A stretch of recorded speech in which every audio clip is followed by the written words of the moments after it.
hey, where do you go to church? It's an easy question. Sometimes they'll answer, and sometimes, well, they'll give you, I go to Faith Fellowship. That's where everybody goes. Or I go to First Baptist. Oh, you go? Great, man. They say nowhere because there's 11,389 people in Texas County that have no affiliation with any church at all. There's only 24,000 people in Texas County. You have a 50-50 shot.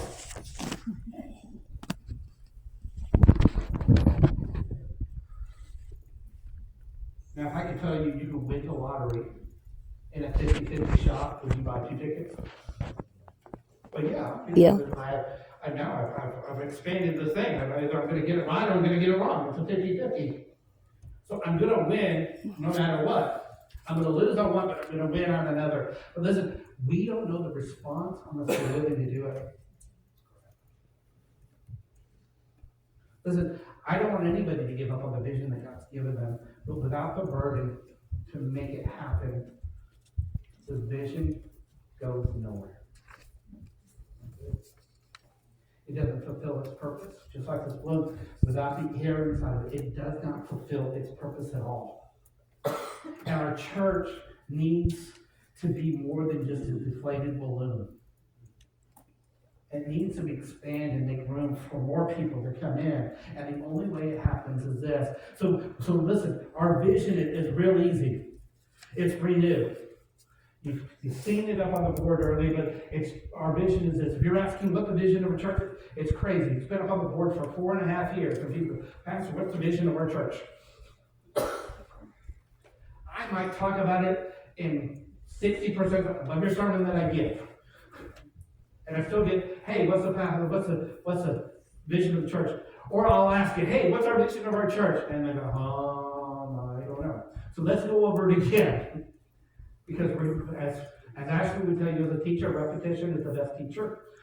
So we go over it. Renew is what we believe, that everybody needs a relationship with the Lord. No matter where you are in life, you need a relationship with the Lord. Whether you lost it, we believe that you can be renewed in it. We also believe in restore, that everybody has a purpose in the body of Christ in spite of their past. Now, it might be because of things that have happened in your faith. You might be disqualified from an office, but you're not disqualified from the ministry. And God knew way ahead of time what you were going to do. And He still placed a call upon your life. As we talked about Sunday, that the call of God is irrevocable upon your life. He doesn't say, oh, I'm sorry. Ha ha. That on me. He doesn't do it. And then we also believe that in Revive, that everyone should be sharing and teaching the life-giving chain of message of Jesus Christ. I put the life-changing message of Christ in that thing. And our motto is simple. It's very simple. Remember the motto that you had? I remember Reddingers. Our motto was ready for anything, ready to work, play, serve, live, obey, etc. Our motto at our church is very easy. Share life to give life. It's simple. Yeah. How do I do that? How do I share life to give life? Testimony. Or I say, hey, you want a piece of cherry pie? Let's go. Or would you like to go to Sonic and have a Sonic blast with me? Hallelujah, right, Jim? That's preaching right there. These are great things that we do, but the burden is why we do it and why we fail it. It sounds good on the paper. The vision looks good on the paper. I was sharing with a pastor today, high up in the office down in Springfield in our district office, sharing with him, and I was sharing. He goes, what's the vision of your church? We believe that everybody needs a renewed relationship with Christ. We believe that everybody can be restored to the call that God has put in the heart, and we say that we need to share it out. It says that's awesome. I said, it's awesome. It's God-given because there's no way I could think of that. And he goes, well, how's it working? I said, it's a total failure.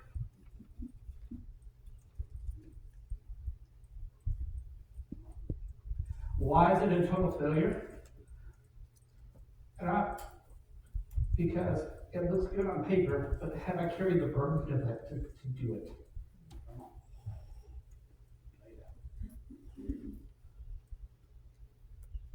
Have I carried the burden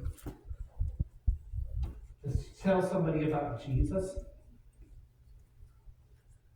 Have I carried the burden to walk through the restoration process to see them restored? And then have I empowered them to move out to do what God's called them to do? I look at my life and I see there's times in my life that I did it. But sometimes you just get tired. As a pastor, we get tired. And for us to go, we need to understand that we need to all start praying that God would give us the burden. Not church people, but people that are unchurched. If you look in our town, everybody says they're saved, but if there was people saved, there would be a cultural difference in where we are. We need to go there. So let's talk about the burden that we need to carry. So let's talk about what a burden is. A burden is a deep emotional concern or a heavy weight felt regarding a specific need or problem. It's the acting fuel, whereas a vision is proactive, a hopeful future, a hopeful picture of a better future that rises from a burden. The burden is that drive. Simply put it, the burden is the why, or it's the pain. The vision is the what, it's the solution. Jesus had to endure the pain of the cross. What does it say in one of my favorite verses? You heard me quote it thousands and thousands of times. It's one of my favorite verses. Jesus, Hebrews 12, 1 and 2. Therefore, being surrounded by such a great cloud of witness, I look at my cloud of witness. Let us lay aside the weights and sins that so easily beset us, to run the race with perseverance that's set before us, looking to Jesus, the author and the finisher of our faith, who did what? Endured the cross. For the joy that was set beyond it. Listen, we want the joy beyond the cross, but we don't want to endure the cross. What did Jesus do? To pick up his cross and follow you. He said, listen, you're going to be scorned. You're going to be spat upon. Could you imagine being the first disciples of Jesus? And he goes, no, this is what's going to happen to you. This is a great job. Right? People are going to mock you, beat you up. You're going to be persecuted. You're going to be beat up. Hey, you know what? You know, Peter, this is going to be awesome. You're going to be hung upside down and die. Or you know what's going to happen to you? They're going to skin you alive. They were told before they even did it. But what made them do it was the burden. The burden made them do that. Listen, the key difference between burden and visions is that the very nature of it. The burden is a heartfelt, often painful emotional drive or a sense of obligation. I've got to do it. Some of you have it in your job. I've got to do this. It's a drive. I had it in pest control. Man, I have to do this. This is my purpose and my call. In that, when I got to go to work every morning, there were some days I didn't want to go to work, but most of the days I liked to go to work. I liked my job. It was a burden. It was a responsibility. And a vision is this. A vision is a mental picture or direct plan for the future. What is the source? A burden is often felt internally as righteous anger or intense sorrow over a situation. A vision is viewed as a quick or a solution or a revelation aimed at fixing a situation. So when the situation of the problem gets solved or the goal has been met, we're kind of lost.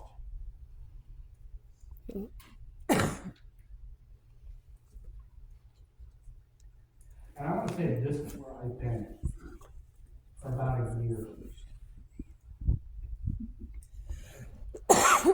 And let me kind of put this as an article for pastor. I came with a goal of what I wanted to do. And I had my goal, my vision, my plan all written down.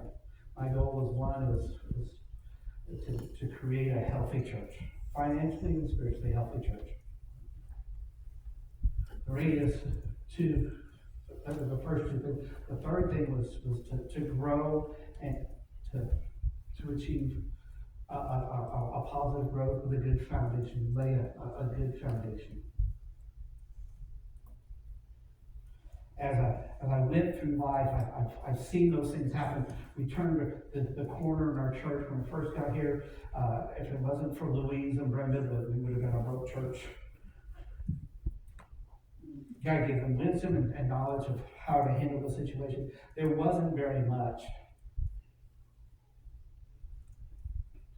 There was designated funds that we couldn't touch to operate with because they were designated.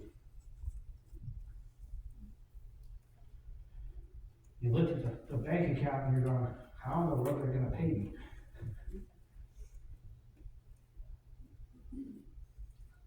But through working together, we created a plan and a solution, and our church is financially sound. As you see, we've got over $70,000 in the bank. When I first got here, we had just roughly over $20,000 in the bank. It's been a change in the situation and the people were so rocky and so that it seemed like every time we started to move, it seemed like everybody would come against you. I'm glad that we don't have that fight today. And I say, hey, this is what we're going to do. It might sound stupid. And my wife might say, are you really going to propose that idea? And I said, sure am. Let's start this. And she goes, have you thought that one through? Mm-hmm. I'm glad that you would get on board and go with me. And then we have a church full of people that are solid in the foundation of Christ. Thank you for our small group. Michael Watson and the Carries and Angie and Gable and Angie and Gable. What? Angie and Corey for doing what they do to create a firm foundation. We love you. The other thing that we need to do is this. That was my vision. So I got to the point that there was a vision. The vision's been accomplished. I'm lost. Because everything in my life has been taught, you gotta have a vision, gotta have a vision, gotta have a vision. Yep. And I need a vision. Pastor, what's our vision? If you ask me that, I would probably say, we knew we started our life. Because that was an easy answer. But burden creates something inside it. This burden provides the passion to keep going, and vision provides the direction to move forward. So you got to have the passion and the vision, and then they work in relationship with others. A burden usually precedes and fuels the vision, and the vision without a burden often lacks conviction. So listen, if I got to the spot in my life is this, and I'm going to close with this, is I got to a spot where I didn't know where to go. And I think I sat with Michael Watson, and I probably sat with Corey, and I probably sat with Michael Collins, and I go, I don't know what to do next. I know I sat with Paul Richardson up in Licky, and go this, I don't know where to go. The vision that I had has been completed. The thing that I've been missing in my life is this, the burden. So I feel like I've been walking on this treadmill. And and I wanna go places, and the path wants to take me places. But it's just spinning, and it's two wheels spinning independently, and it's not conveying me to where I wanna go. Monday, we're in a little meeting last Monday. And, at the Denver conference. And he said, vision is great, but burden is better.